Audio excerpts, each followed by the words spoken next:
साथ phone line पर जुड़ चुके हैं। प्रताप जी, बहुत बहुत स्वागत है सबसे पहले आपका फर्स्ट इंडिया में। नमस्कार जी।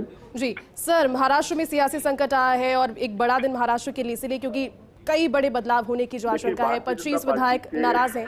नेताओं के साथ दिक्कत क्या, उनका पेट नहीं भरता, पूरे देश का शासन उनको दे दिया, लेकिन उसकी तोड़ फोड़ करके जी सरकार बनाने की उनकी आदत गई नहीं है। पहले इन्होंने राजस्थान में कोशिश की, फेल हो गए। बहुत जगह इन्होंने एमपी में सरकार गिरा दी, मणिपुर में गिरा दी, बहुत जगह गिरा दी।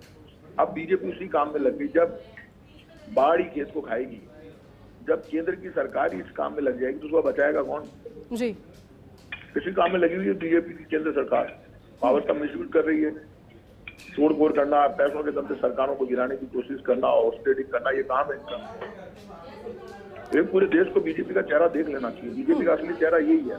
ना महंगाई की चिंता है, ना बेरोजगारी की। अग्निपथ में आग लग रही है, बच्चों का भविष्य बर्बाद कर रहे हैं। हवाई अड्डे दे दिए अडानी जी को 50 साल के लिए, नौजवान को नौकरी दे रहे हैं 4 साल के लिए। पाप लगेगा इनसे, भगवान माफ नहीं करेंगे। अब इनके पास सत्ता बहुत है, लेकिन जो सत्ता का घमंड करते हैं ना, भगवान उनका घमंड जरूर तोड़ता है। और कोई तोड़े नहीं करे, लेकिन डेस्टिनी तो बैलेंस करती है ना, डेस्टिनी इनका इलाज कर देगी। प्रताप जी देखिए, 25 विधायकों की जानकारी अब आ रही है कि नाराज हैं। क्या लगता है कैसे पार पाएंगे इस संकट से? कोई नाराज नहीं, वोट स्टेटिंग करने की कोशिश करते हैं, पैसे के दम पर सरकार गिराने की कोशिश। बहुत दिनों से महाराष्ट्र की सरकार बीजेपी वालों के हाथ की करके बनी हुई, तो सरकार गिराने की सीधी सीधी कोशिश। अभी कितने कामयाब होंगे वो वक्त बताएगा। बिल्कुल।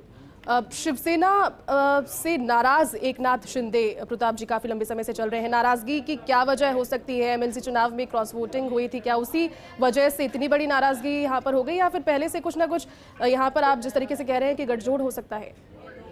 ये मेरी नॉलेज में नहीं है, लेकिन मेरा ये मानना है वहाँ शिवसेना में और शरद पवार जी और कांग्रेस की जो सीनियर लीडर्स है, निश्चित रूप से लड़ाई को लड़ लेंगे और जीत भी लेंगे।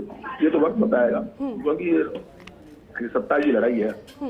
इसमें वोट किस करोड़ बैठता है तो वक्त बताएगा। लेकिन ये लड़ाई जो बीजेपी ने शुरू की है देश के, यानी बीजेपी क्या वास्तविक मुद्दों से ध्यान हटाती है। अग्निपथ जैसे मुद्दे से ध्यान हटाने के लिए जहाँ लोग, मतलब यहाँ कुछ उद्योगपतियों को फायदा पहुंचाने के लिए नीतियां बन रही है। और जो लोग चमचागिरी के जो सोशल मीडिया पर जनता के लोग जो डाल रहे हैं ना, वो इस बात को नहीं समझो, खुद का नुकसान कर रहे हैं।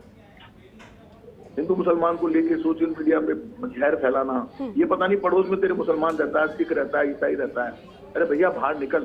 कांग्रेस गलती करे तो कांग्रेस का विरोध कर, बीजेपी गलती करे तो बीजेपी का विरोध कर।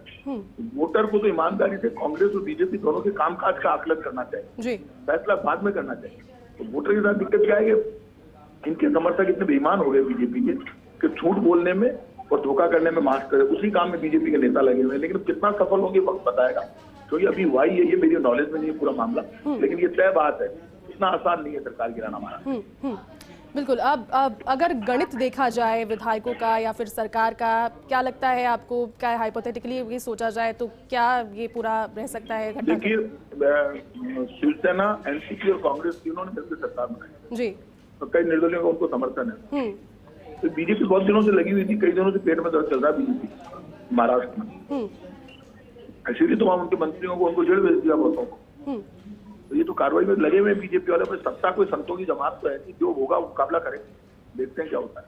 बिल्कुल। चलिए प्रताप सिंह जी, बहुत बहुत शुक्रिया हम तमाम जानकारी और बातचीत हमारे साथ करने के लिए। तो देखिए, लगातार प्रतिक्रियाएं भी अब इसमें सामने आ गई है और एक तरीके से जो खरीद फरोख्त की राजनीति, जिसके आरोप भारतीय जनता पार्टी पर कई दफा पहले भी लग चुके हैं कांग्रेस की ओर से, एक बार फिर से खाद्य आपूर्ति मंत्री प्रताप सिंह खाचरियावास ने वही कहा कि एक टारगेटेड ये टास्क रहता है कहीं ना कहीं हर दूसरे तीसरे महीने में जो कांग्रेस शासित या समर्थक जो राज्य होते हैं वहां पर इस प्रकार की घटनाएं सामने आती है।